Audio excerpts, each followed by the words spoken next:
Hi, my name is Chris Robinson, and I feel confused about being Conan O'Brien's friend. I don't see why you'd be confused. I think we have a natural affection. We do, but I get mixed messages from you. I'm a Sagittarian and I'm very sensitive. And you know what? I need more attention. You need more attention from me? I'm the lead singer. Don't you know about the attention levels that are like flowing through me at all times? You're going to get so much attention from me. I adore you. You know that. I am a massive fan of your work. And we can get into all that. But boy, you talk about, oh, man, I've always wanted to meet Chris Robinson. And then from the first time I met you when you would come on the late night show, you were so goddamn hilarious. And then I ran into you recently, and let's just say we hung out for a little bit. Let's just say. Why you gotta see what I mean about these mixed messages? Let's just say there was a hang. There was a hang with the Robinson brothers. Maybe we did, and maybe we didn't. Yeah. And some tequila was involved, some high-end tequila. Yeah. We had a really good time, and you were making me laugh so hard. And at one point, you said something to me. I think you mentioned your wife, and you said. And I said, oh, your wife? And you said, yes, my third wife. And then you said, I'm not afraid to love, Conan. And I started laughing. And it's true. I started laughing so hard. And you were that level of funny the whole time. Well, and I was just so delighted. You're a very talented musician, frontman for one of the great bands of all time. And I also think you are a comedian. I think you're a really funny fucking comedian.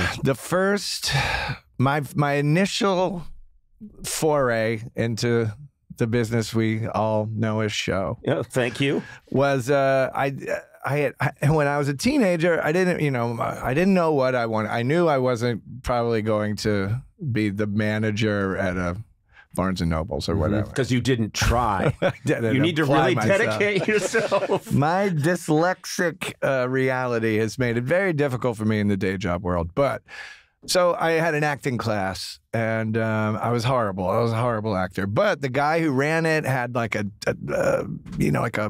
local cable show. It was like a sketch comedy show, and I would be like, oh, I can do the rabbi who sells, barbecue or whatever. You know what I mean? Yeah, exactly. He thought I wasn't a good actor, but he thought I was funny, and he was like, oh, write some sketches. So, and then I started doing that, and then the very first thing I ever did was stand-up comedy at this club. I opened for, like, what's the guy's name? Washington, older, George Washington. Not that guy. Okay.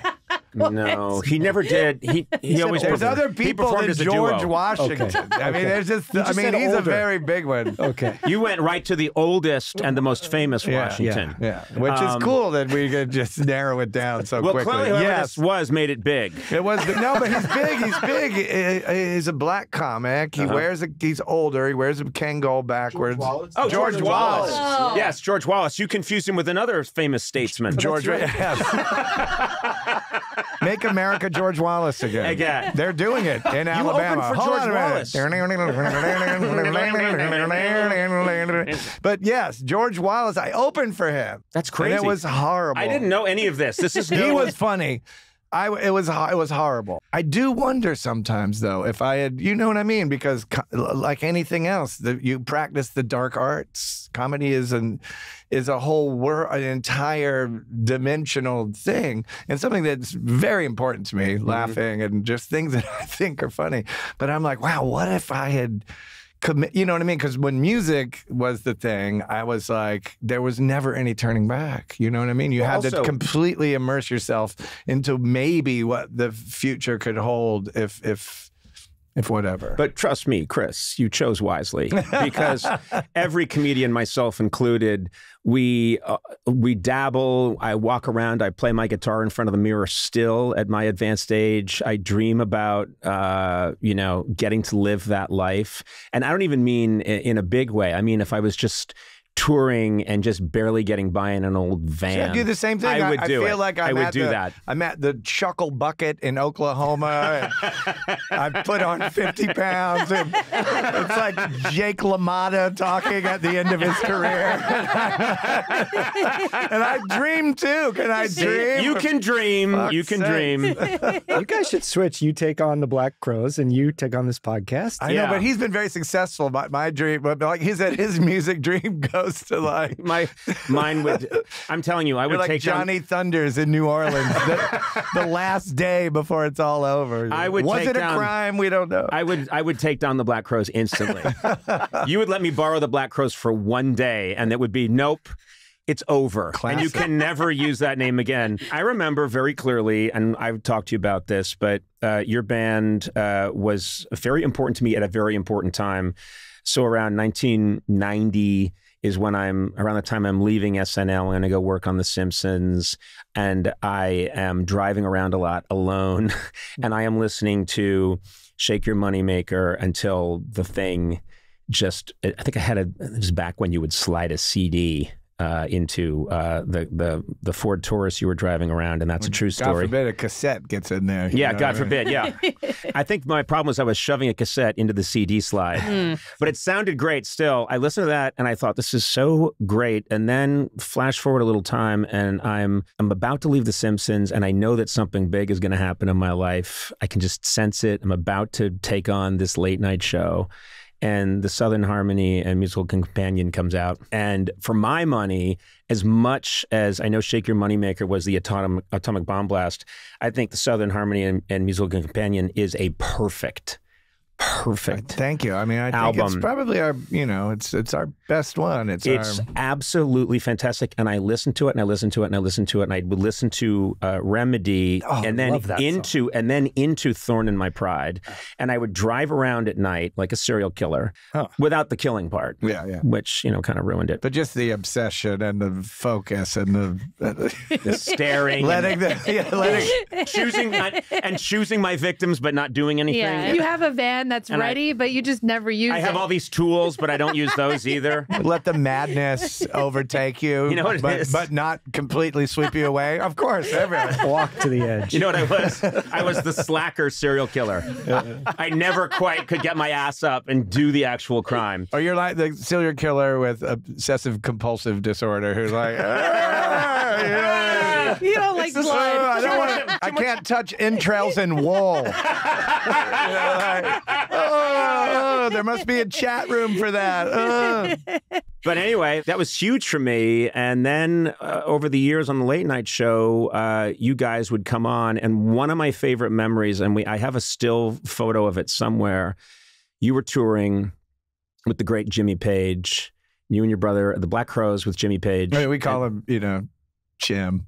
I'm just kidding. I call him Mr. Page. I'm just kidding. You call him Sir Page. Yes, Sir Page.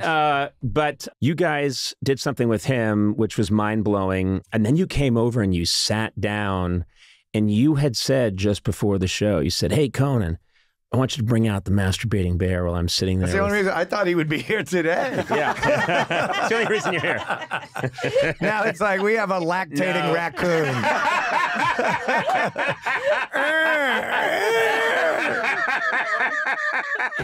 It's a male raccoon. He's like, here, Still lactating. we're out of oat milk, but bring that raccoon in here. The raccoon's nipples are like hanging on the table. Like, leave me alone. Enough! What's wrong with Get you? some fucking oat milk. Like everybody else in Los Angeles. So, damn it, you can't. So I said yes. So the great thing is that, of course, you and Rich, you know what's going on. You've watched the show before. So you were chatting with Jimmy Page, the creator of Led Zeppelin, when all of a sudden we had the bear come out and start masturbating in front of Jimmy, and you and your brother are howling, laughing. And Jimmy has this look of like, I've seen it all. I'm sorry. And he didn't know what it was, but a bear came out in a diaper and started masturbating in front of him on national television. And he was just like, this happened in 72 in Seattle. My boy. He's like, I live in Aleister Crowley's home. You know what I mean? This is nothing. You think a masturbating bear will faze me? And he's like, and in his mind, he's like, that bear's not really masturbating. He just simply touching the bulge in his diaper very quickly. My boy, let me show you how it's done. Let me bring out my whips. There was a picture. I got to find it, but I got it framed. I love mean, it so much. And it's you and your brother and Jimmy between you and the bear batting at the bulge in his diaper. The bear also, like, because of, like, you know, I was so excited. I mean, there's very, you know, the masturbating bear, it was like, right. Yes. You know what I mean? Make America great again. Bring that motherfucker back.